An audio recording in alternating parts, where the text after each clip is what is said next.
Alors, quand on parle de sommet pour la démocratie, de quelle démocratie parle-t-on exactement? Je vais commencer par M. Denifa. Ce qu'on appelle un sommet un peu prétentieux qui rassemble les politiques dites de démocratie libérale. Mais alors que je sais très bien que pendant longtemps, ce pays n'ose même pas se réclamer d'être une démocratie. Il s'appelait un pays libéral.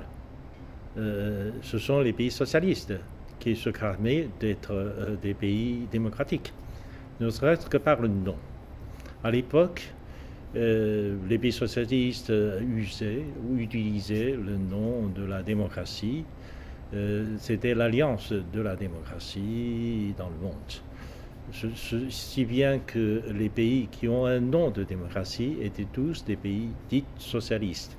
C'était le cas, par exemple, de l'Allemagne de l'Est. L'Allemagne de l'Est était appelée la République socialiste ou la République démocratique de l'Allemagne. L'Allemagne de l'Ouest a été appelée l'Allemagne fédérale, la République fédérale de l'Allemagne. C'était comme ça.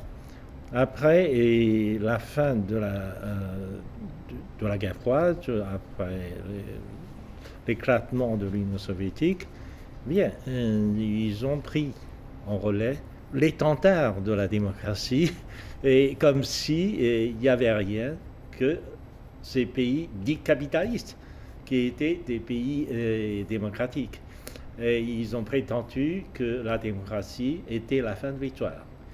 Et on sait très bien ce qui était passé.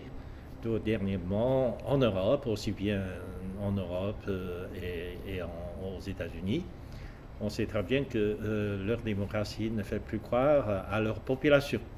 Si bien que, d'après les sondages réalisés par les institutions de sondage d'opinion les plus prestigieux au monde occidental, eh bien, le soutien populaire à leur modèle, dit démocratie libérale, est inférieur à 50%.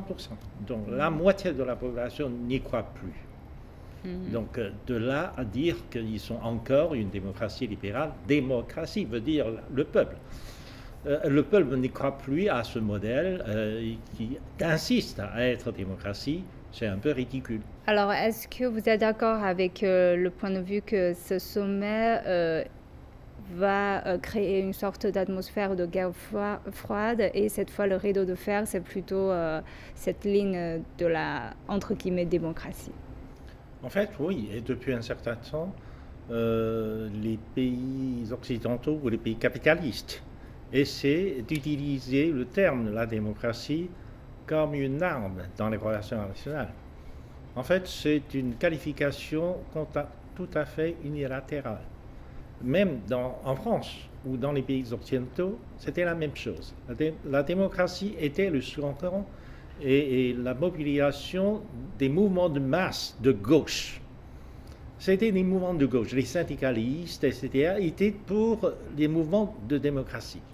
Alors que ceux qui sont au pouvoir, souvent les partis de droite ou les capitalistes, ils étaient antidémocratiques.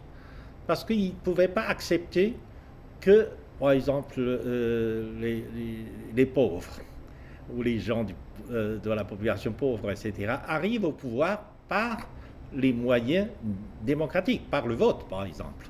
Parce que ceux qui représentent la majorité de la population, c'est tout de même des pauvres, non pas des riches. Donc ils étaient antidémocratiques. Mais après l'ébranlement du modèle socialiste, etc., ils commencent à utiliser, à brandir l'étendard de la démocratie. Disons que la démocratie, c'est là la fin de l'histoire. Et ils essaient de mobiliser des forces dans différents pays, au sein même des forces d'opposition dans différents pays du monde, au nom de la démocratie. Donc la démocratie est devenue un instrument de guerre, de froid ou pas, de guerre froide ou pas, ou un instrument de déstabilisation des régimes à travers le monde. En fait, justement, la Chine a profité de cette occasion pour lancer, elle aussi, des discussions avec des participants du monde entier, justement sur ce thème de la démocratie. Alors, Monsieur Ding Yifan, selon vous, en quoi la vision de la Chine sur la démocratie est-elle différente que celle des États-Unis?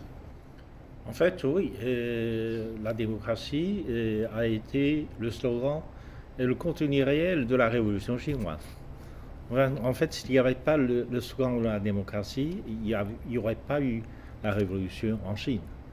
Donc le Parti communiste chinois était le symbole de la lutte pour la démocratie en Chine pendant longtemps, pendant à peu près 40 ans, depuis la naissance jusqu'à la création de la République populaire de Chine. Parce que si ça s'appelle la République populaire de Chine, c'est parce que la démocratie était toujours considérée comme une valeur universelle de la création de cette nouvelle Chine. En fait, pendant longtemps, les États-Unis ou le monde occidental n'osaient pas débattre des questions de la démocratie avec la Chine.